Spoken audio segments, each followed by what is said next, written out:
짙푸른 열대우림과 수많은 동물들의 보금자리로 위대한 자연의 보고라고 불리는 서아프리카 카메룬. 그런데 이곳 카메룬에서도 아름답고 평화로운 경치로 유명한 니오스 호수에서요. 어느 날 갑자기 끔찍한 악몽이 일어났습니다.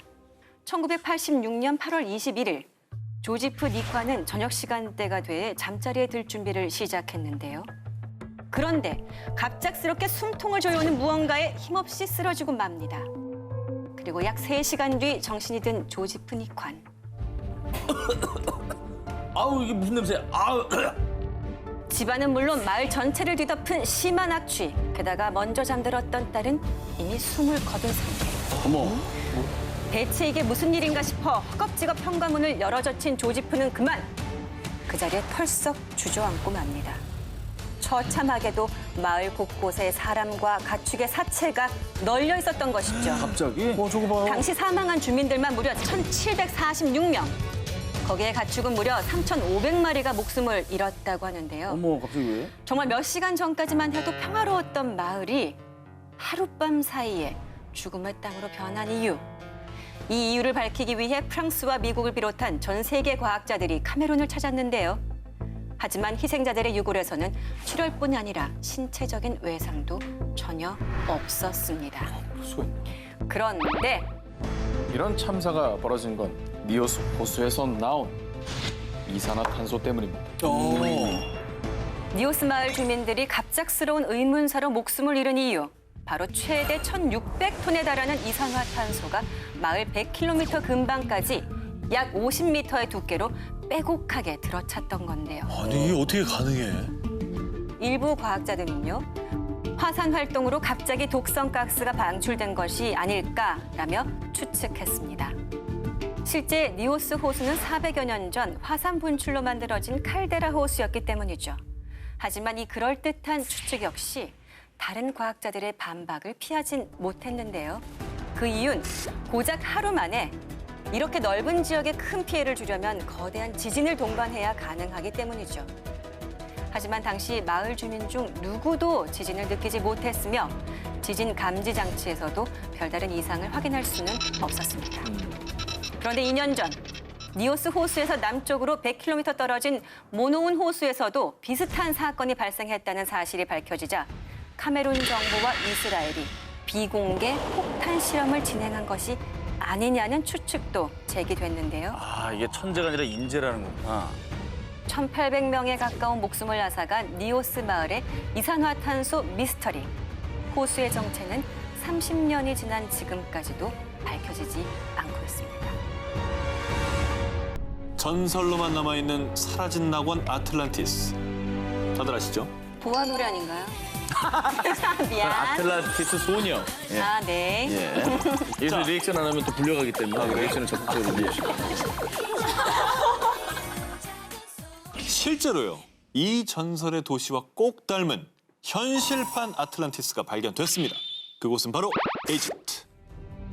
프랑스 해저 발굴팀은요. 지난 2000년 6월 3일 이집트 북부 알렉산드리아에서 약 6km 정도 떨어진 아부키르 해저에서요. 나폴레옹의 동방 진출을 좌절시킨 나일 해전의 유물을 탐색하고 있었습니다. 그런데 수중 탐사 도중 미스터리한 한 비석을 발견합니다. 우와. 오. 그곳에 적힌 글씨는 헤라클레이온. 그렇습니다. 이것은 약 1,500년 전 한순간에 물속으로 가라앉은 전설의 도시 헤라클레이온의 첫 등장이었습니다. 저 처음 발견했을 때 얼마나 소름이 돋았을까. 그러니까요. 그죠? 이 역사적인 발견을 이집트 정부와 영국 옥스퍼드 대학교 연구팀이 가세해 곧바로 유물 인양이 시작됐는데요. 대박이다. 대리석으로 만든 파라오의 머리, 스핑크스상, 비잔틴 제국 시대의 동전, 그리고 풍요의 여신 이시스의 석상 등 신비로우면서도 위용 있는 유물들이 하나둘씩 그 모습을 드러냈습니다. 그런데 정말 놀랍도록 미스터리한 건 이 수많은 유물이 무려 1,500여 년 동안 바닷속에 잠겨 있었는데도 거의 원형 그대로 보존돼 있었다는 건데요. 이야. 와. 오. 그대로 있네. 보존 상태 죽인다. 기원전 7세기에 건설됐다고 알려진 이집트의 고대 도시 헤라클레이온.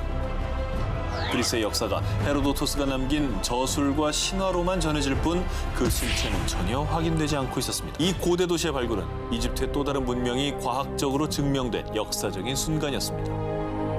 앞으로 완전 발굴까지는 무려 40년 이상 소요된다는데요. 과연 또 어떤 고대 미스터리가 우리들 앞에 펼쳐질까요? 일본 혼슈의 동부 도야마현에 위치한 한적한 바닷가 마을 우오즈시. 이 마을에는요, 귀신 출몰지로 유명한 심령 스팟 츠보노 온천장이 있습니다. 이곳은 1982년 경영난으로 폐업한 이후 오랫동안 방치됐었는데요. 깨진 유리창, 도색이 다 벗겨진 페인트, 알 수 없는 낙서까지 보기만 해도 섬뜩한 분위기를 자아내서요. 이곳에 공포 체험을 다녀온 사람들은 그냥 이곳 자체가 귀신보다 무섭다라고 할 정도라고 합니다. 근데 이곳이 공포 체험 마니아들 사이에서 더욱 극강의 공포 체험 장소로 떠오른 이유. 두 여자의 실종 사건 때문이었습니다. 저런 게 이제 또 가지. 1996년 5월 5일 도야마현 히미시에 살던 19살 여고 동창생인 A와 B 양은요. 밤 9시경 가족들에게 우오즈시 츠보노 온천장에 공포 체험을 다녀오겠다며 B의 차를 타고 집을 나섰습니다. 그 뒤 친구에게 우리 지금 우오즈시에 있어라는 삐삐 메시지까지 남겼는데 갑자기 행방불명. 결국 가족들은 도야마현 경찰에 실종 신고를 했는데요. 경찰이 입수한 CCTV 자료에서는 사건 당일 밤 10시경 B의 승용차가 도야마현의 중심지인 도야마시와 나메리카와시를 거쳐 우오즈시로 들어가는 것이 확인됐습니다. 정말 그럼 거길 가긴 갔네. 그렇죠. 네, 근데요. 그런데 말입니다. 그 뒤 경찰이 그 일대를 샅샅이 수색했으나 두 여성의 흔적을 전혀 찾을 수가 없었고요. 여성이 타고 간 승용차조차도 발견되지 않았습니다. 결국 이 두 여성의 실종 사건 이후 일본 일부 매체에서는요. 호쿠리쿠 지방에서 가장 무서운 심령 스팟이라 지칭, 더욱 범접할 수 없는 공포가 퍼졌습니다. 저럴 수 있어요. 얼마 뒤 츠보노 온천장 일대는 아예 외부인이 출입할 수 없게 철조망 작업을 했지만요. 지금까지도 모험심 강한 공포체험 마니아들이 이곳을 찾고 있다고 합니다. 당시 일본 대표 신문 일면까지 실리며 일본 사회를 발칵 뒤집은 두 여성의 증발 사건. 과연 두 여성은 어디로 사라진 걸까요? 경고, 이 앞은 죽은 자의 나라다. 이 글귀가 붙어있는 곳은 낭만적인 빛의 도시 파리. 그중에서도 남부의 당페르 로시로 광장, 그 지하에 은밀히 감춰진 카타콤. 카타콤의 총 길이는 이제 약 300km입니다. 그리고 이곳에 약 600만 구에 달하는 유골이 모여 있다고 해서 세계 최대 무덤으로 불리고 있습니다. 그런데 이곳을 두고 떠도는 한 미스터리. 정확한 통계는 없지만 19세기 이래 카타콤에서 실종된 사람은 수백, 아니 수천만 명. 실제로 카타콤에서 실종되는 사고가 연쇄적으로 발생하자 대부분을 철문으로 막았습니다. 하지만 일부 탐험가 혹은 담력을 키우려는 이들이 하수구 등을 통해서 비밀 출입구를 찾아 무단으로 침입하는 사건이 종종 발생. 그런데 이때 기괴한 경험을 하고 온 이들이 마치 뭐에 홀린 듯 이상한 형상을 봤어요. 나를 끌고 가려고 했어요. 라며 지옥문에 대한 괴담을 더욱 공포스럽게 만들었습니다. 1998년 유명 다큐멘터리 감독 프랜시스 프리랜드가 카타콤에서 실종된 사람들을 취재하던 중 카타콤의 한 구석에 떨어져 있는 캠코더를 발견했는데요. 카타콤 벽면에 있는 유골들을 확인하던 남자가 갑자기 어둠 속에서 무언가를 발견한 듯 하더니 캠코더까지 떨어뜨리고는 비명을 지르며 뛰어가는 장면이 담겨 있었던 겁니다.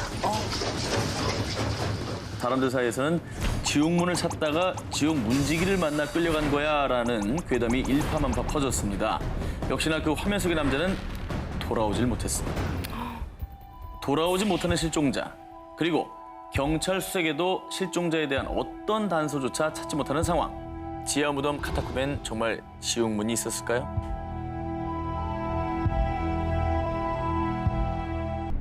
페루 남쪽의 하유마르카 산악 지역에 있는 티티카카 호수 부근에는요. 신들의 문, 아라무 무르로 불리는 신성한 문이 있습니다.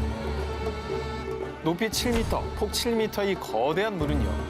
붉은 삶 암벽의 한 면이 마치 깎아낸 듯 수직 절벽으로 되어 있어 그 존재 자체가 신비롭고요.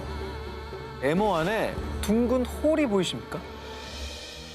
저 사람 지금 들어가려고 하는데. 저기.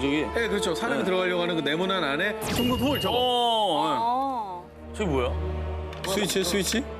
자, 전설에 따르면 고대 잉카의 초대 사제이자 왕인 아라무무르는요. 잉카 문명 창조의 신 비라코차 신이 준 황금 태양 원반을 저 홀에 넣고 다른 세계로 넘나들었다고 합니다. 쉽게 말해 순간 이동문이라고 보면 되는 겁니다. 저런 게 있구나. 자, 그래서일까요? 저 문 앞에서 실제로 미스터리한 경험을 한 이가 있는데요. 1998년 11월 페루 여행 중이었던 제리 윌스 부부. 그런데 제가 진짜 경험했다니까요. 우주를 넘어 도착한 그곳은 정말 판타스틱, 환상적이었어요. 자, 탐험가인 제리 윌스는 양손을 돌 위에 얹고 네. 문 중앙에 파인 작은 홀에 이마를 갖다 댄 제리 윌스. 그런데 갑자기 그 어지러움을 느끼더니 그 순간 마치 자연학하듯 온몸이 추락. 그 뒤 눈앞에 펼쳐진 별과 성운들. 그는 자신이 와 있는 곳이 우주임을 직감했다고 하는데요.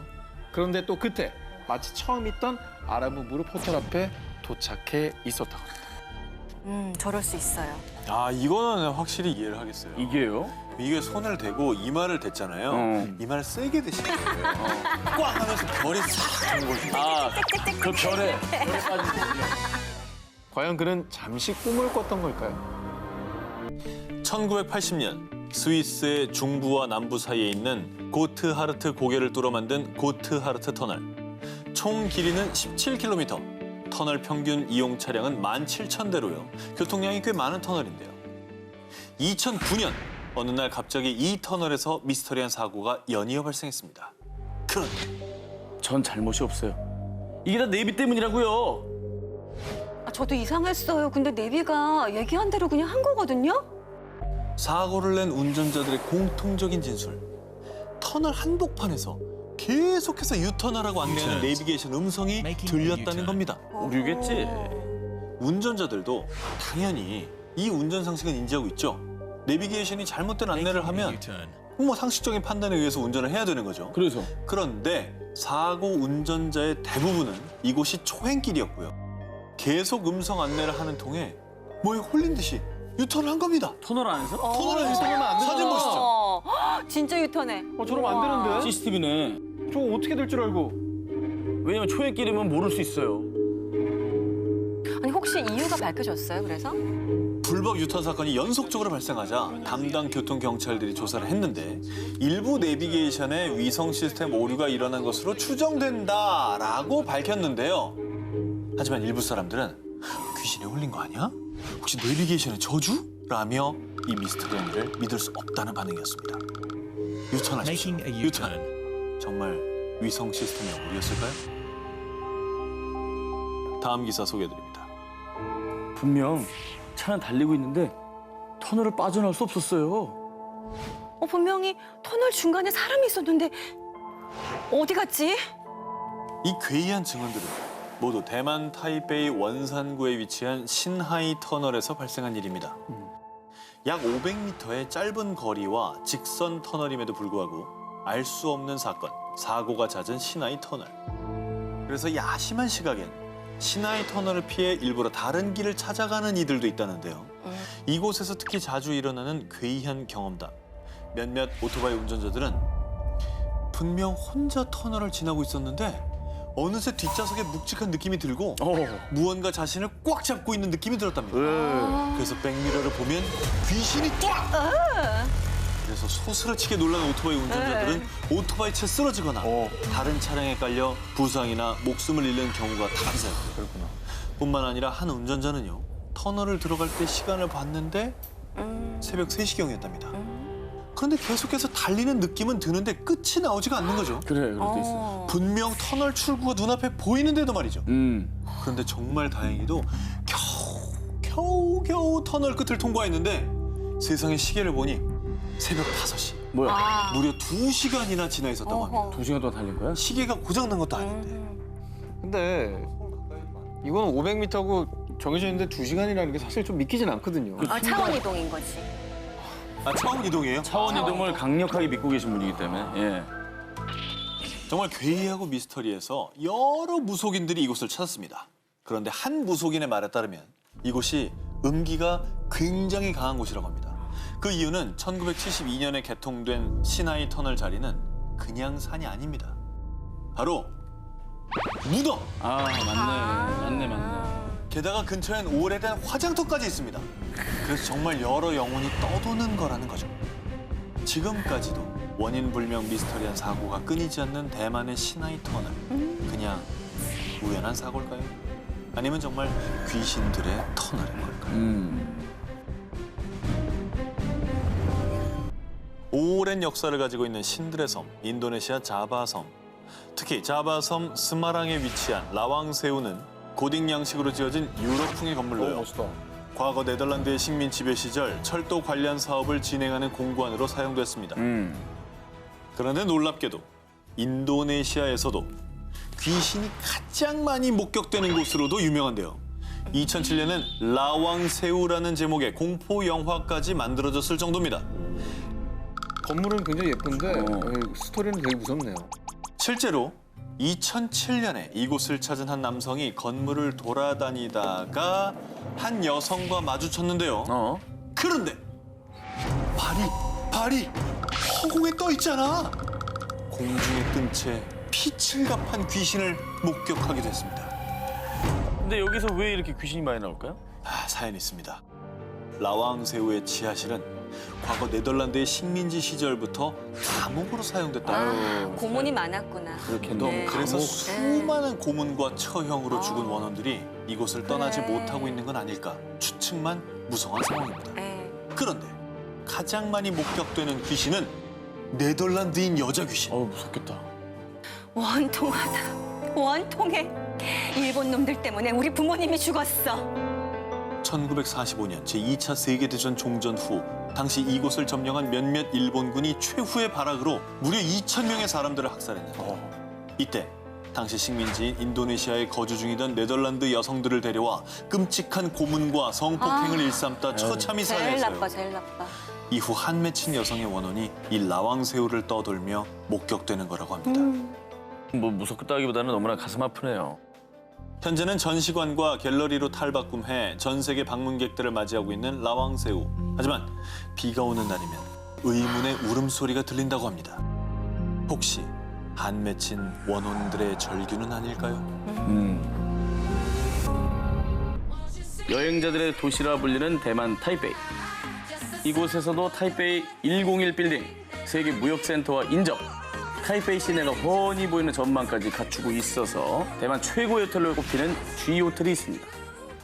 그런데 세상 원더풀한 이 호텔을 대만인들은 무척이나 두려워한다고 합니다. 좋아 보이는데. 비싸서 두렵나? 호텔이 무서울 이유가 있나요? 그렇죠. 네. 이곳은 세계에서 무서운 호텔 탑10에 늘 꼽히는 곳이기 때문입니다. 왜 그렇지? 1989년에 설립된 G호텔은요, 엘리베이터와 복도에서 기이한 현상이 자주 발생한다고 합니다. 새벽 시간, 아무도 없는 1층에 엘리베이터 문이 열립니다. 오류인가 싶었는데 특정 층으로 올라가더랍니다. 그런데 이뿐만이 아닙니다. 누가 새벽에 이렇게 복도를 뛰어댕겨요. 군화 소리가 너무 커요. 그래서 직원이 항의 전화가 온 층으로 가보면 복도는 텅. 게다가 어떤 투숙객은 자다가 눈을 떴는데 군복 입은 남자 얼굴이 눈앞에 딱! 이거 무섭다. 홍콩 대표 액션스타 성룡도 이 호텔에서 머무르던 중 귀신을 봤다며 새벽 3시에 기겁을 하고 나왔다고 합니다. 와, 뭐야. 이 자리가 옛날에 뭐 군부대 자리였던 거예요? 아니 그러니까 무슨 사연 같은 게 있었나요? 떠도는 추측으로는 호텔이 세워진 곳이 과거 제2차 세계대전 당시 정치범 수용소와 처형장이 있었던 곳이라고 합니다. 무려 4,000명이 죽은 곳이라는 썰만 돌고 있습니다. 그런데 정말 더 미스터리한 건요. 호텔 로비에 있는 커다란 부적 2개 보이시죠? 강시부적이다, 강시부적. 미술 작품이 아니라 부적인 거구나. 누가 봐도 부적이죠, 그죠? 호텔 측에서는 단지 인테리어일 뿐이다 라고 일축했다고 합니다.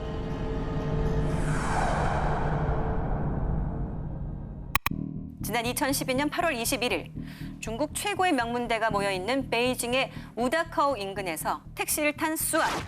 바로 그 순간 아 뜨거. 아니 뭐야? 아우 뜨거. 뭔가 무릎을 콕 찌른 건데요. 그가 발견한 것은 주사기였습니다. 어머. 저거 너무 무섭지 않아요? 그리고 주사기 속에는 정체를 알 수 없는 액체가 담겨져 있었는데요. 일이야. 수아는 곧장 경찰서에 신고를 했고요. 경찰은 주사기 속 액체에 대한 검사를 의뢰했습니다. 결과는 충격 그 자체. 뭐야? 주사기 속 액체는 후천성 면역 결핍 증후군, 에이즈? 즉 에이즈. 진짜 완전히 이건 죽이겠다는 거잖아요. 예. 이후 수아는 에이즈 공포에 떨며 3개월간 병원에서 수차례 정밀 검사를 받았다고 하는데요. 최종 진단은 에이즈 음성 판정. 아우 다행이네요. 다행이다. 정말 다행이다.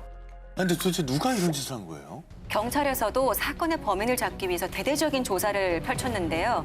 안타깝게도 실마리조차 밝혀내지 못한 상태라고 합니다. 2012년 1월 미국의 한 거대 익명 커뮤니티 초자연 현상 게시판에요. 텍스트가 담긴 이미지 파일이 하나 올라오는데요. 자, 우리는 고도로 지적인 사람을 찾고 있습니다. 이 이미지 속에 숨겨진 메시지가 있습니다. 이걸 찾으면 여러분 우리를 만나기 위한 여정을 시작하게 됩니다.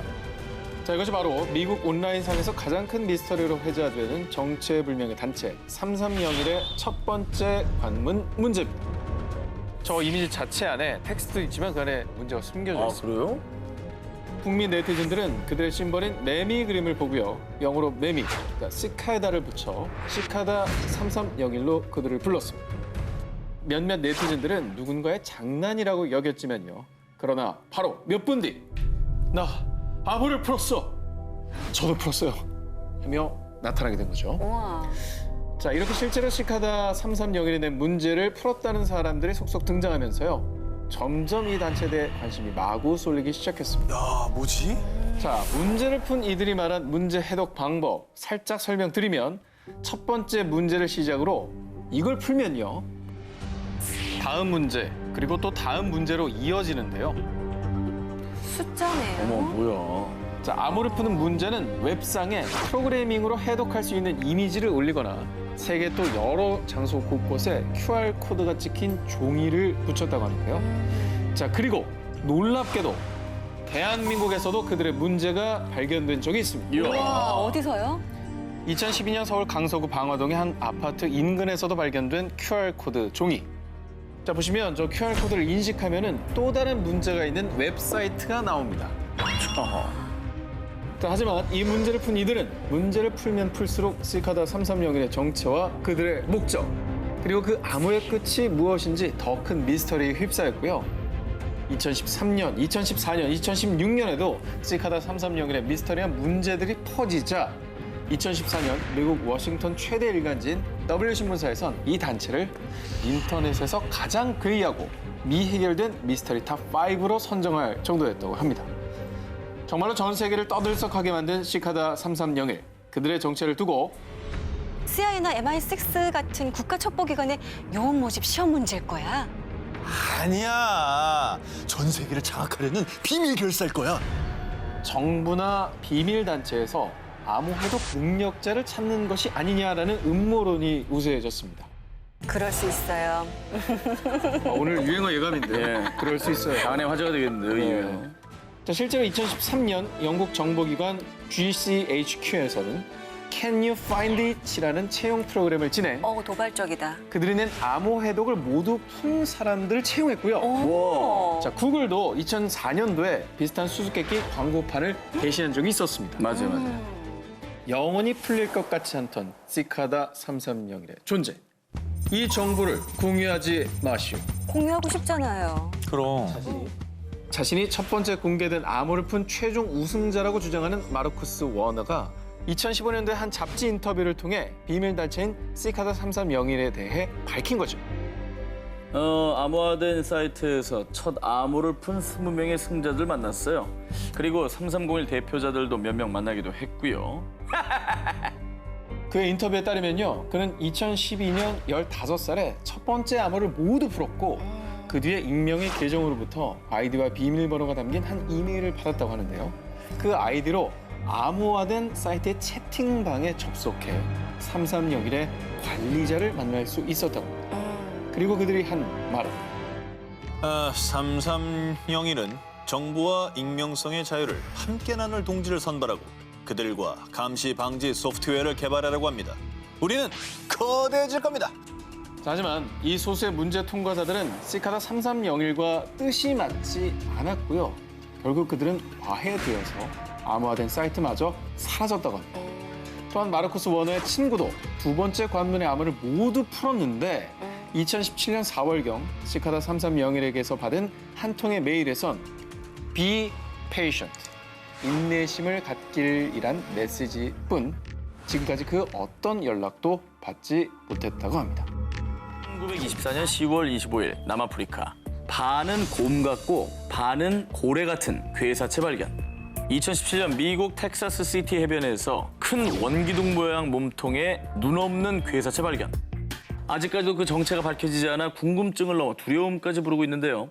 그런데 불과 2개월 전인 2018년 5월 11일 저녁 필리핀 중북부에 있는 민도르 섬에서 정말 끔찍한 괴사체가 발견돼 큰 충격을 안겨줬습니다. 샌앤토니오 해안가를 찾은 한 가족이 한가롭게 해변을 산책하던 그때 아니 이게 무슨 냄새지? 이 괴물이 뭐야? 해변 앞까지 떠밀려온 것은 거대한 털덩어리로 둘러싸여 도무지 정체를 알 수 없는 괴사체. 길이는 무려 6m가량의 정말 고약한 악취를 풍기고 있었습니다. 무슨 쓰레기 폐기물 같이 보이는데? 그렇죠, 그렇게 보이죠. 저런 사이즈는 아마 고래 정도가 되지 않을까. 고래라고 하기에는 너무 형체가 없는 거 아니에요, 지금? 자, 고래라고 하기에는 이제 눈이나 뼈 그렇지. 이런 골격이 전혀 없습니다. 필리핀 루손 섬에 위치한 수산자원국 관리기관에 따르면 현재 괴사체 조직을 채취해 DNA 분석 연구소에 보낸 상태고요. 아직까지는 그 정체가 밝혀지지 않았다고 합니다. 1960년경부터 생물학자 이반 앤더슨은 해안에 떠밀려온 정체를 알 수 없는 유기체를 일명 글롭스터로 통칭해서 설명하고 있는데요. 한편 이 괴사체의 출현에 마을 사람들은 혹시나 불길한 일들이 마을을 덮치지 않을까 하고 불안에 떨고 있다고 합니다. 빨리 그 조사 결과가 좀 나왔으면 좋겠네요. 그렇죠. 네. 네. 근데 나왔는데 일부러 안 밝히는 걸 수도 있어요. 이게 너무 어마어마한 결과라 밝히지 않고 깜짝 놀란 거야. 이럴 수가. 외계 침입이다 뭐죠. 뭐 그럴 수도 있고. 대단히 상상력이 뛰어나신 것 같아요. 네. 2015년 10월 일본 도쿄 히노시 미사와 사가의 한 야산에서 한 부모의 절규가 울려 퍼졌습니다. 그 이후 오전 11시에 집에서 나간 10살 소년 A군이 약 9시간이 지난 오후 8시가 돼서야 이 야산에서 처참한 모습으로 발견됐기 때문입니다. 사망한 A군은 차가운 알몸으로 오르막길에 있는 나무 밑동에 밧줄을 묶어 목을 매 마치 매달리듯 누워 있었고요. 게다가 뒷짐진 양손과 발은 비닐끈으로 꽁꽁 묶여 있었습니다. 너무 끔찍하다. 이건 뭐 누가 봐도 네. 어떤 살해 현장인데요. 예, 끔찍하네요. 하지만 수사 결과 이 사건은 자살로 종결됐습니다. 설마 애긴데요? 어떻게 저렇게 자살을 해요? 그죠? 자기 손이 묶여 있는데. 하지만 결국 자살로 처리된 이유 부검 결과 A군의 피부에선 쓸림 현상이 전혀 없었다고 합니다. 즉 강제적인 힘에 의해 옷이 벗겨진 게 아니라는 것이죠. 게다가 손과 발을 묶었던 비닐끈과 목을 맸던 밧줄에서는 A군 외에 다른 이의 지문이 전혀 발견되지 않았고요. 아무래도 그래도. 이상하다. 또 A군 외 다른 이의 DNA는 검출된 것이 없다고 합니다. 너무 이상하잖아요. 자살이라면 항상 모든 사건은 동기가 필요한데 왜 그런 선택을 했을까? 10살짜리 꼬마애가. 자살로 종결된 뒤에 이제 경찰은 왕따 가능성을 제기해봤습니다. 하지만 A군이 다니던 학교 측에 따르면 A군은 이지매를 당하지 않았고 정신적으로 불안한 상태도 아니었다. 아주 평범했다라고 전했다고 합니다. 한편 일본 전역에 A군의 미스테리한 죽음이 알려지면서 일각에선 일본 경찰이 뭔가 숨기고 있는 거 아니냐라며 무수한 의혹이 제기되기도 했다고 합니다. A군이 사망한 지 연 3년. 그 산에서는 무슨 일이 있었던 걸까요? 영국 유명 락밴드인 매닉 스트리트 프리처스. 90년대 영국을 휩쓸었던 브리팝 열풍의 주역이었습니다. 자, 그런데 1995년 2월 기타리스트 리치 제임스 에드워즈가 런던의 한 호텔에서 아침 7시에 체크아웃을 한 뒤 종적이 묘연해졌습니다. 결국 매니저는 실종 신고를 했고요. 곧바로 경찰은 수사에 착수했는데요. 그런데 2주 뒤 에드워즈의 차가 영국 사우스 글로스터셔 지역의 서번강 근처 한 정비소에서 발견되고 맙니다. 정비소는 뭐예요? 그런데 이 지역은 소위 자살 스팟으로 유명한 곳이었습니다. 자살한 거예요? 근데 자살했으면 차는 왜 또 거기가 있어요? 그러게. 하지만 더 이상의 수사는 진전이 없었고요. 자살인지 아니면 또 실종인지 그 무엇도 밝혀지지 않은 채 그의 자취를 찾을 수 없게 된 겁니다. 한편 그를 두고 떠도는 무수한 소문들. 어딘가에서 자살했을 거야. 아, 원래 정상이 아니었잖아. 사실 그는 평소 우울증을 앓으면서 폭력적인 성향까지 심했습니다. 리치 에드워즈는 음악 잡지 인터뷰 중 기자의 도발적인 질문에 갑자기 우리 락은 진짜라며 면도칼로 자신의 팔에 어머. For Real을 새기기도 했습니다. 약간 좀 심리적으로 불안했구나. 그리고 1994년에 발매된 매닉 스트리트 프리처스의 3집 The Holy Bible은 90년대 영국 락 앨범 중에서도 명반으로 꼽히는 앨범인데요. 하지만 이 앨범으로 인기를 얻은 뒤 부담감과 압박감 때문에 크게 괴로워했다고 합니다. 충분히 자살을 할 만한 정황인 거잖아요. 그렇죠. 네, 그런 의심이 또 가능하겠죠. 자, 그런데 말입니다. 정말 자살이라고 단정짓긴 수상한 점이 한둘이 아닌데요. 리치는 실종 전 자신의 은행 계좌에서 2주 동안 420만 원을 인출한 기록이 있었고요. 뿐만 아니라 전 세계 각지에서 그 후에 그를 봤다는 제보가 끊임없이 쏟아졌습니다. 실종 13년 만인 2008년 11월 23일 그는 공식적으로 리치 에드워즈의 사망 추정 선고가 내려졌습니다. 하지만 그를 사랑하는 그룹 멤버들은 그는 어딘가에 분명히 살아있어요. 꼭 다시 돌아와 우리와 함께 노래를 할 거라고.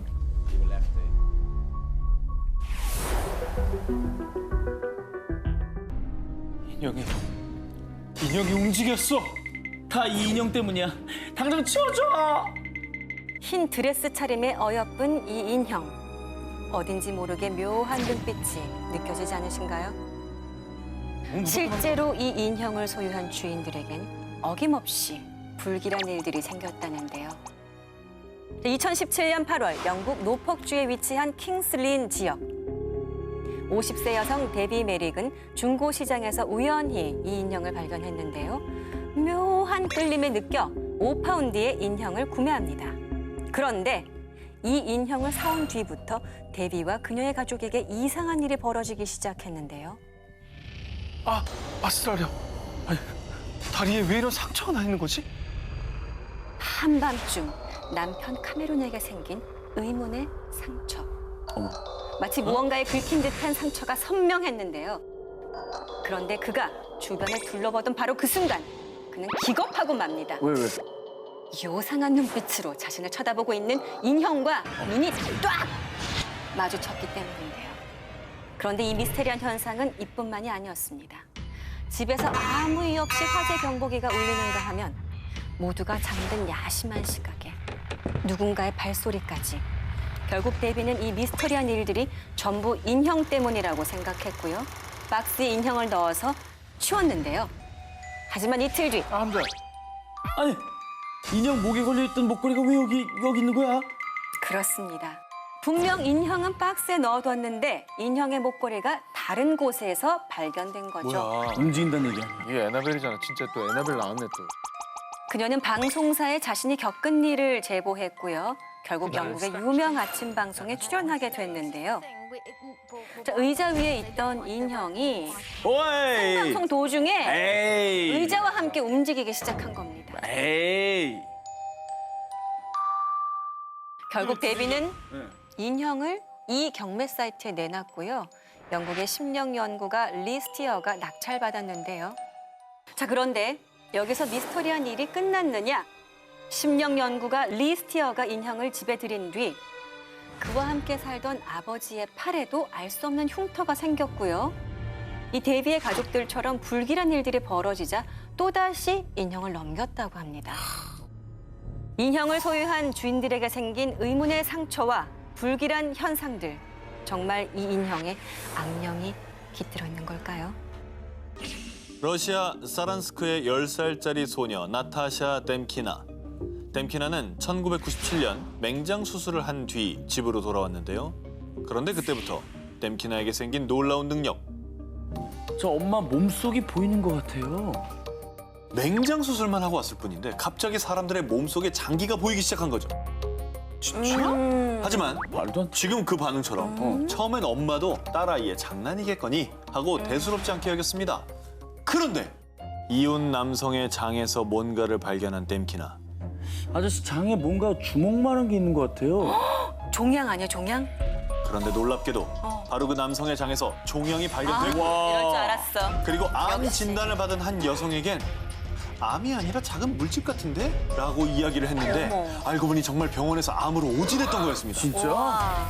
이후 지인들에게 소문이 쫙 퍼져서 뎀키나에게 건강검진을 해달라는 사람들이 속출. 결국 뎀키나의 명성은 러시아를 넘어 세계 전역에 퍼졌고요. 말이 되나? 수많은 전문가와 방송사들의 관심을 한 몸에 받게 됩니다.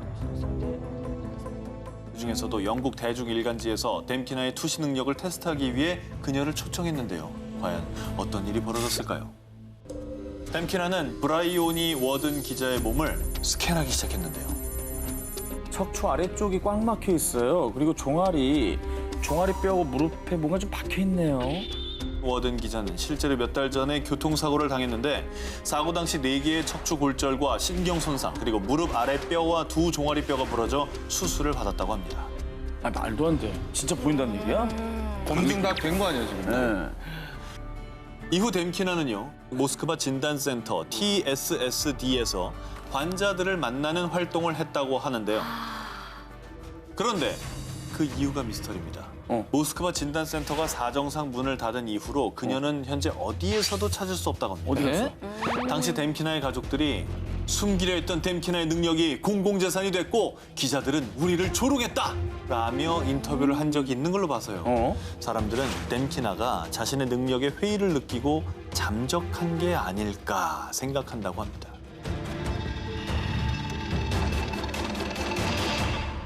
이 공격에 대해 쿠바가 책임이 있다고 믿습니다.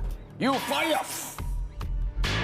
지난 2017년 9월 미 대통령 도널드 트럼프와 틸러슨 미국 국무장관이 쿠바에 강력한 메시지를 전하며 양국 관계에 금이 가는 사건이 발생했는데요.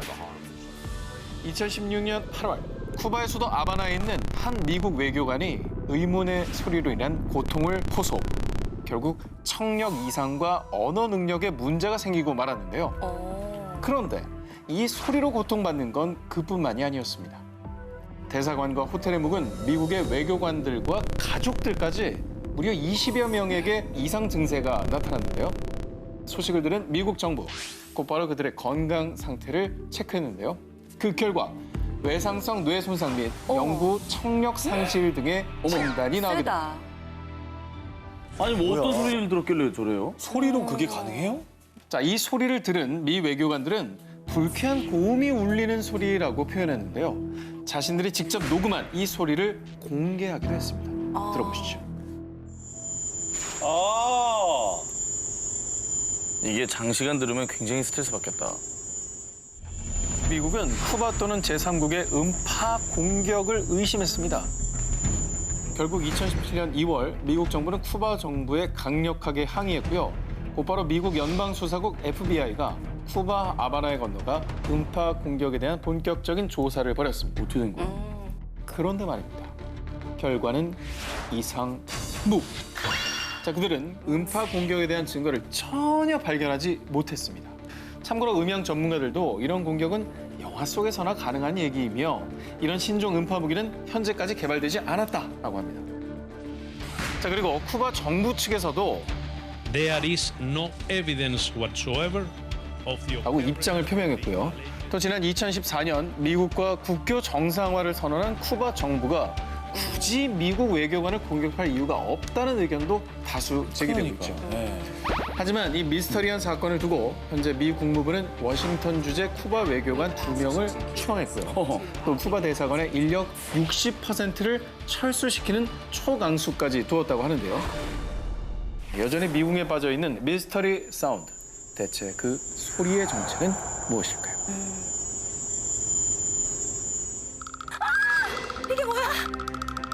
영국 맨체스터에 사는 여성 라이니스 트렐파. 그녀는 집에서 우연히 몇 장의 사진을 발견하게 됐는데요. 그 사진은 전 남자친구 그리고 그의 가족들과 함께 도브스톤 저수지로 나들이 갔을 때 찍은 사진이었죠. 저기 뭐야 저기 손이 있잖아 남자 손이. 팔꿈치, 남자 팔꿈치. 뭐야? 저게 뭐야? 저게 뭐야? 저 하얀 손 보이시나요? 와, 형 너무 무섭다. 저 여자분 라인니스의 손은 아니죠. 아니, 왜냐면 라이니스는 깍지 끼고 있잖아. 끼고 있잖아요. 깍지 끼고 있잖아. 심령 사진이라고 생각한 그녀는요. 이 손은 대체 뭘까요? 라며 자신의 SNS에 사진을 올렸는데요. 그녀에게 도착한 한 통의 메시지. 저 흰 손이 중앙에 모자 쓴 남자를 가리키고 있는 것 같은데요. 그녀가 문득 느낀 섬뜩한 기운. 그 이유는 사진 속 하얀 손이 가리키고 있던 사람은 남자친구의 가족 중 한 사람이었는데요. 그는 이 세상 사람이 아니었습니다. 뭔 소리야? 그래서 혹시나 그 하얀 손이 마치 그의 죽음을 암시한 게 아닐까 하는 생각에 라이니스는 큰 공포에 휩싸였고요. 곧바로 도브스톤 저수지에 생긴 사고 내용을 찾아봤는데요. 그 결과 사진을 찍은 바로 그날 도브스톤 저수지에서 한 여성의 시신이 발견됐고요. 그들이 사진을 찍은 바로 그 장소였던 겁니다. 그러니까 영화 데스티네이션처럼 저 손이 볼 사람을 예견을 한 거 아닙니까? 잡을 것 같이. 낚아채려고 하는 듯한 느낌이 들잖아요. 2009년 미국 테네시주 15살 소년 인만의 어머니는 다급히 911에 신고를 했습니다. 이제 자신이 죽는 거냐며 두려움에 떠는 아들을 부여잡고 패닉에 빠진 엄마. 급한 일인 것 같은데요. 네. 뭐 사고를 당하신 건가요? 아이고. 당시 모두가 충격에 빠졌던 이유는 바로 이거였습니다.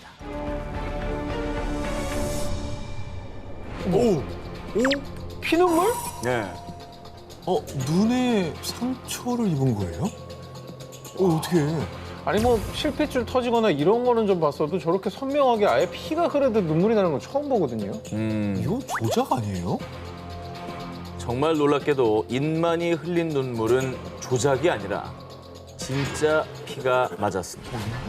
2009년 당시 15살이었던 칼비노 인만은 욕실에서 거울을 보다가 눈이 침침해지고 눈물이 터질 것 같은 느낌이 들더니 갑자기 눈에서 붉은 피가 흐르기 시작했다는데요. 그런데 문제는 이게 일시적인 증상이 아니었다는 겁니다. 이후에 많게는 하루에 3-4번씩 인만은 갑작스레 시뻘건 피눈물을 흘렸고요. 한 번 흐르기 시작한 피눈물은 최소 몇 분, 길게는 1시간가량 계속됐습니다. 근데 너무 선명하니까 이게 보면서도 너무 비현실적이에요. 아니 뭐 해결을 해야 될 거 아닙니까? 이게 원인이 뭐예요? 자, 인만이 피눈물을 흘리는 원인을 찾기 위해서 CT와 초음파, MRI 등 온갖 검사를 다 받았지만 모두 정상. 갑작스레 터져나오는 피눈물 때문에 사람들의 불편한 시선을 받을 뿐이지 인만의 건강에는 아무런 문제가 없었습니다. 아니 그렇다고 하면 이게 뭐가 문제인 겁니까? 인만처럼 피눈물을 흘리는 질환은요, 전 세계에서도 100만 분의 1의 확률로 나타날 만큼 아주 드문 희귀병이고요. 헤모라크리아라고 불린다고 합니다. 지금까지도 그 원인은 확인 불가.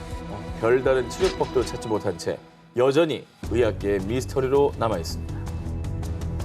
2016년 미국 조지아주 한 고등학교 축구팀에서 골키퍼로 활약하던 소년 루벤 누스모. 어느 날 경기 중 상대 선수의 발에 머리를 맞는 부상을 입었는데요. 루벤은 급히 병원으로 이송. 하지만 안타깝게도 뇌진탕 진단을 받고 혼수 상태에 빠지고 말았습니다. 아유, 이렇게 부위가 안 좋네요. 이렇게 머리를 다쳐가지고. 그렇죠. 사실 그 축구 경기에서 뇌진탕 많이 있거든요. 네. 머리끼리 부딪히기도 하고. 근데 부작용이 있을까 봐 걱정이 돼요. 네, 또 후유증도 걱정이 되고. 근데 불행 중 다행으로 루벤은 혼수 상태에 빠진 지 3일 만에 기적적으로 눈을 떴습니다. 어허. 그런데 죽다 살아난 루벤이 뱉은 첫 마디. 배가 고파요. 루벤의 말에 그의 가족은 모두 고개를 갸우뚱 깜짝 놀랄 수밖에 없었습니다. 아니 저 오랫동안 누워 있으면 배가 고픈 건 당연한 거 아닙니까? 자, 루벤의 한마디에 온 가족이 깜짝 놀랐던 이유. 미국 소년 루벤이 영어가 아닌 스페인어를 아주 유창하게 구사했기 때문입니다. 마치 원어민처럼 말이죠. 아니 근데 미국에서는 스페인어가 또 굉장히 통용이 잘 되잖아요. 그렇죠. 친구들도 많고 그러다 보면은 익숙한 언어일 수도 있거든요. 스페인어를 배운 적이 없나요? 사고 전에는 루벤은 스페인어로 대화할 실력은커녕 아주 간단한 스페인어 단어 몇 개 정도만 외우는 수준이었습니다. 그러니까 평생 영어만 썼던 미국 소년이 하루아침에 아주 유창한 스페인어 능력자가 됐다는 겁니다. 루벤의 사례처럼 어떤 사고나 충격 이후에 잘 몰랐던 제2의 언어를 아주 유창하게 구사하는 불가사의한 현상을 일명 제노글로시 현상이라고 하는데요. 하지만 어떻게 갑자기 전혀 모르는 외국어를 구사하는지 아직 명확한 원인은 밝혀지지 않고 있습니다. 신기하다. 그 나라 말 자체는 사실 단어는 외워야지 말을 그렇지. 하죠. 모르던 단어를 알 수는 없는 거잖아요. 그렇지. 유창하겠다는 건 문법을 완전 통달했다는 얘기인데. 그러니까 이게 너무 신기한 거예요. 그런데 루벤의 사례는 더 미스터리한 점이 있습니다. 루벤은 잘 몰랐던 스페인어를 갑자기 유창하게 구사하는 대신에 평생 써왔던 모국어인 영어는 제대로 말하지 못했는데요. 어떻게 그러냐. 심지어 영어를 쓰려고 할 때마다 발작을 일으키기까지 했다고 합니다.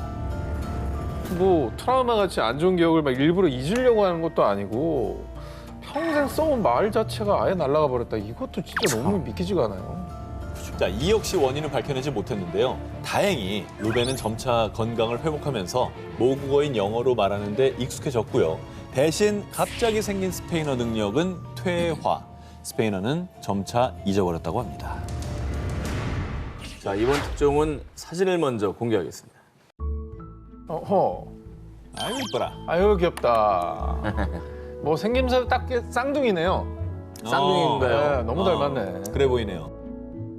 똑 닮은 두 아이는 2021년 10월 25일 같은 날 같은 뱃속에서 태어난 형제입니다. 하지만 이 두 아이는요. 쌍둥이가 아닙니다. 엄연한 형과 동생 사이입니다. 같은 날 태어나도 형 동생이 있죠. 뭐 몇 분 차이로? 한 30초 뭐 이렇게. 네. 근데 그게 쌍둥이잖아. 그럼 어허. 그 쌍둥이지. 근데 쌍둥이 아니라면서요. 그런 얘기가 아닙니다. 쌍둥이가 아니에요. 자, 귀여운 아기들이 가진 출생의 비밀을 밝혀드립니다. 2021년 3월 미국 텍사스주 카라 윈홀드와 블레이크 부부가 산부인과를 찾았습니다. 축하합니다. 임신입니다. 그토록 기다리던 아기 천사가 두 사람에게 찾아왔고요. 부부는 매주 병원을 찾아 초음파 검사를 하며 아기의 심장 박동을 확인했습니다. 자식을 참 낳아본 입장에서는 이 마음이 너무 공감이 돼요, 진짜. 아우, 저 심장박동 소리 처음 들었을 때. 야, 그것도 요즘에 기술이 발달돼서 심장 소리만 키워서 그렇죠. 들려줘. 그럼 어떻게 들려? 우렁차 막. 오, 비슷해요. 맞아요. 되게 비슷해요, 지금 그 소리랑.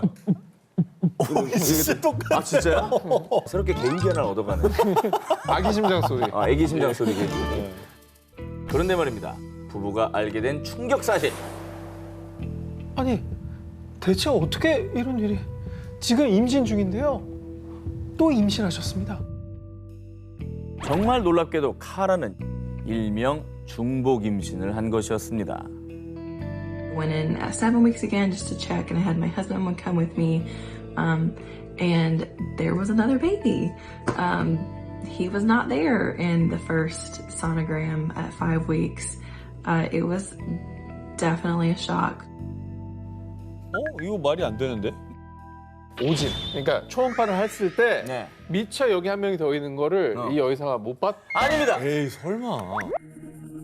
사실 중복 임신은 의학계에서도 매우 희귀한 사례인데요. 일단 첫 번째, 임신 중 분비되는 호르몬이 추가 배란을 방지하는 기능을 해서 난자가 배출되기 어려운데 중복 임신한 여성은 임신 중에 난자를 배출한 거죠. 그러니까 제가 이해가 안 되는 게 이 부분이었어요. 이게 흔치 않은 케이스라는 네. 거죠. 두 번째, 임신한 여성의 자궁경부에서는 두꺼운 점액이 생성, 정자가 통과되는 걸 막는 역할을 하지만 중복 임신인의 경우 정자가 이를 통과합니다. 야, 그게 가능하다고? 그리고 세 번째, 뒤늦게 수정된 수정란이 이미 임신에 공간이 부족한 자궁에 착상되는 것도 아주 어렵지만은 이 역시 통과합니다. 그렇게 아주 희박한 세 가지 확률을 모두 뚫어야 중복 임신이 되는 것이죠. 자, 그렇게 2021년 10월 25일 쌍둥이처럼 보이지만 이미 뱃속에서부터 형과 동생으로 결정된 콜슨과 케이든이 세상에 태어납니다. 말씀한 것처럼 임신 중에 또 배란이 된 거고 자궁 구조가 바뀌고 입구가 더 좁아졌는데도 그걸 뚫고서 들어가는 거죠. 사실 수정이 됐다고 해도 착상이 안 될 수 있는데 이것까지 가능해졌다는 거잖아요. 그렇죠. 정말 귀한 아이들이네요, 진짜. 사실 이 두 아이를 갖기 전에 부부는 세 번의 유산을 겪으며 난임으로 힘들어했었는데요. 어쩌면 아기를 갖기를 염원하는 이 간절한 마음이 닿아서 이런 기적이 일어난 게 아닐까요? 이번 특종은 지난 5월 아르헨티나 후후이에서 전해진 미스터리 사건입니다. 28세 남성 루아는 오토바이 사고로 부상을 당해 급히 병원으로 이송, 정밀 검사를 받았는데요. 그런데 뇌 CT 검사 결과는 너무도 충격적이었습니다. 루안 씨 머리에 총알이 박혀 있습니다. 아니, 오토바이 사고와 동시에 총을 맞은 거 아니에요? 아니 근데 머리에 총알이 있는 건 그거 살 수 있어요? 살아있어요? 그런데 말입니다. 이 이야기를 들은 루아는 에? 저는 총상을 입은 적이 없는데요. 루안은 총을 맞은 기억이 전혀 없다는 겁니다. 그리고 루안의 가족들 역시 루안이 총상을 입은 적이 없다고 입을 모았는데요. 간혹 이제 뭐 수술 도구가 들어와서 뭐 봉합되고 이건 있지만 그렇죠. 머리에 총알이 박힌 거 본인이 모를 수가 있습니까?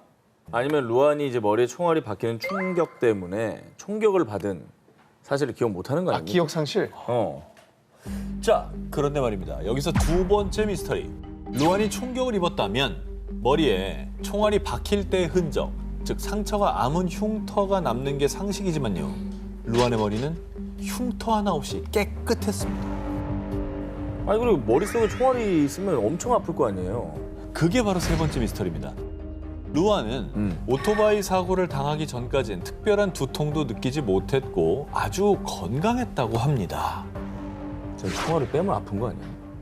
사실 그 걱정이 들 정도예요. 근데 그래도 제거해야죠. 이게 나중에 어떻게 합병증이 될지 모르니까.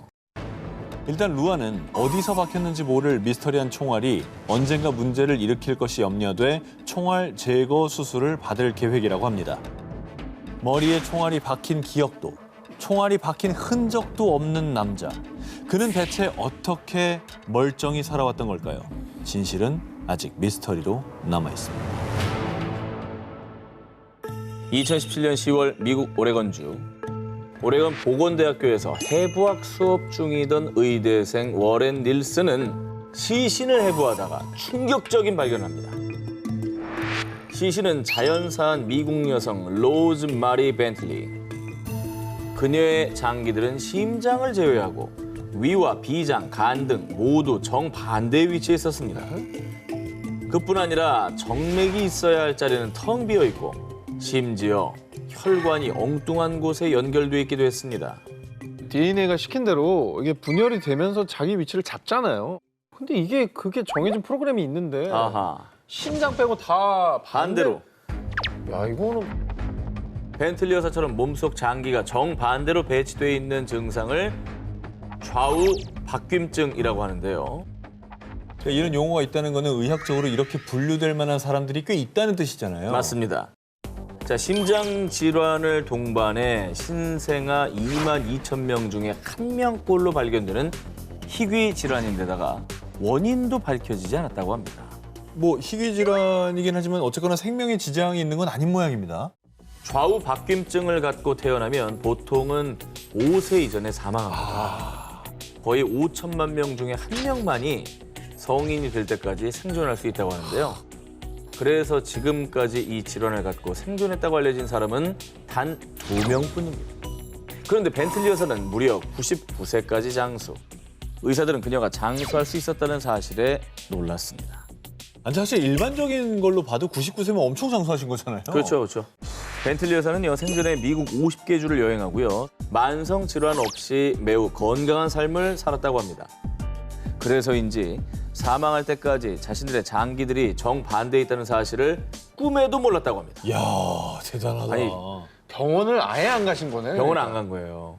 건강검진 아예 안 받은 거야. 왜냐면 CT 촬영 한 번도 안 하신 거네. 아니 청진기 돼도 뭔가 이상하게 들릴 수 있잖아. 그렇지. 그렇지. 진짜 건강하게 사셨네. 학자들은 의학사의 길이 남을 그녀의 해부학적 기형에 높은 관심을 보였는데요. 벤틀리 여사의 딸은 어머니에 대해 이런 말을 남겼습니다. 어머니가 살아계셨다면 당신이 5천만 분의 1의 사람이라는 걸 알고 무척이나 재밌어했을 거예요. 2002년 9월 13일 가을이었다. 제이슨 페젯은 아빠의 가구점에서 가구를 팔고 잠시 집에 들러 외출 준비를 하던 중이었다. 가죽 재킷을 걸치던 그의 눈에 띈 딸의 수학 숙제. 대학도 중퇴했던 그의 인생에 수학이란? 수학은 진짜 바보 같아. 이걸 어디다 써먹어? 어? 그가 술을 처리하는 유일한 시간은 체육관에서 이두박근 컬을 세거나 일이 끝나는 교대 시간을 계산할 때뿐. 그의 인생은 단순 그 자체였다. 운명의 사건이 있기 전까지. 그날 저녁 노래방을 찾은 제이슨은 번쩍이는 하얀 섬광과 함께 정신을 잃었다. 그리고 며칠 후. 완전 제곱수는 어찌나 아름다운지. 이 세상은 모두 수학으로 돼 있어. 수포자였던 제이슨 페젯은 수학 천재로 인생 2회차를 살게 된 것이다. 아니 근데 이제 톤 자체가 웹소설이었잖아요. 아, 그러네. 뭐야. 소설 얘기하는 거 아니에요 지금? 의학계를 발칵 뒤집은 메디컬 미스터리 실화입니다. 수학. 이 매스매틱의 M자 근처에도 얼씬도 않던 수포자 제이슨. 미국 워싱턴주 노래방에서 두 강도에게 습격을 당한 이후 그의 삶은 180도 달라졌는데요. 뇌진탕과 신장 출혈을 진단받은 뒤 외상 후 스트레스 장애로 집안에서만 생활하던 중 물은 픽셀처럼 보이고 커피를 저으면 기하학 무늬가 보이죠. 저 나뭇잎은 마치 피타고라스의 정리를 보는 것 같군요. 모든 곡선과 사물에게서 수학을 발견. 기하학적인 기호가 끊임없이 픽셀처럼 보이거나 되풀이되는 프랙털로 보이는 현상이 나타나는데요. 쉽게 말해 제이슨에겐 물, 컴퓨터, 구름과 나무 이 모든 것들이 수학으로 보이는 겁니다. 어떻게 해? 이 제이슨의 뇌를 조사한 한 대학의 신경과학과 교수는 제이슨의 뇌 기능 장애가 있으나 특정 분야에서 우수한 능력을 지닌 후천적 서번트 증후군으로 보인다고 판단했는데요. 이는 의학적으로 전 세계 4%, 약 50명밖에 없는 사례라고 합니다. 어느 날 갑자기 일어난 미스터리한 일로 수포자에서 수학자의 삶을 살게 된 제이슨. 그는 현재도 수학 연구에 매진하고 있다고 합니다. 1965년 프랑코 마냐니는 고향인 이탈리아에서 미국으로 이주했습니다. 그런데 얼마 뒤 갑작스레 이상한 중병에 걸린 프랑코. 심한 발열과 발작, 망상 증상은 물론 종종 정신을 잃기까지.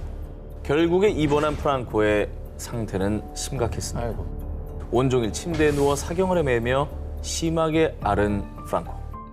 그런데 말입니다. 그는 그 극심한 고통 속에서 너무도 생생한 환각을 경험했습니다. 프랑코의 머릿속을 장악했던 환각은 다름 아닌 그의 고향, 이탈리아 폰티토의 풍경이었습니다. 야, 이거는 좀 안타깝다. 그 몸이 너무 아프니까 그 어릴 때 추억이 서려있는 고향에 대한 그리움 이런 게 환각으로 나타난 거 아니에요? 향수병이 굉장히 심했던. 그러니까. 꿈과 현실을 오가는 미치도록 생생한 환각. 프랑코의 허공을 바라보는 시선과 확장된 동공. 그 속에는 그가 어린 시절 보고 느꼈던 고향 폰티토의 집과 건물, 거리, 환경 모든 것들이 담겨 있었습니다. 그런데 그건 평범한 환각이 아니었습니다. 마치 4D 체험이라도 하듯 너무도 생생했던 고향의 풍경. 그 환상에 압도된 프랑코는 붓을 들고 기억을 더듬어서 고향의 풍경을 그리기 시작했습니다. 자, 왼쪽이 프랑코의 그림이고요. 우측, 오른쪽이 실제 그곳을 찍은 사진입니다. 야, 거의 흡사하다.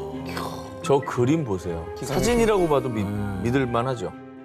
아니 사실 뭐 우리 추억 속에도 옛날 고향 아니면 살던 곳에 대한 모습을 어렴풋하게 기억은 해도 자 저렇게 생생하게 그려낸다는 건 쉽지 않을 것 같거든요. 이건 너무 똑같다. 마치 사진을 찍은 듯 뛰어난 그림 실력을 보여준 프랑코. 그런데 저는 요리사 일을 했었을 뿐 평생 동안 단 한 번도 붓을 쥐어본 적이 없죠. 프랑코는 놀랍게도 평생 그림의 기억자도 몰랐던 사람이었습니다. 이에 대해 한 신경과 전문의 올리버 섹스 또한 프랑크는 우리가 상상하기 힘든 능력을 지닌 게 분명합니다. 그가 원하든 원하지 않든 생생한 기억이 그를 지배하죠. 라며 놀라움을 금치 못했습니다. 원래 그림을 그렸던 사람도 아닌데 저런 걸 이제 그림에서는 극사실화라고 하거든요. 그러니까 거의 사진하고 똑같이 그려내는 거를. 저것도 사실 또 어려운 어떤 풍이에요. 되게 어렵게 아주 디테일을 다 살리는 스타일인데 이미지는 우리 마음속에 있지만 저걸 또 그려낸다는 게 어려운 그렇죠. 거잖아요. 근데 그림을 그려본 적도 없는 사람이 저렇게 그대로 그려낸다는 게 그렇죠. 이게 참 대단한 그림 실력 자체도 미스테리하죠. 그러니까요. 프랑코의 머릿속에 펼쳐진 신비의 환상.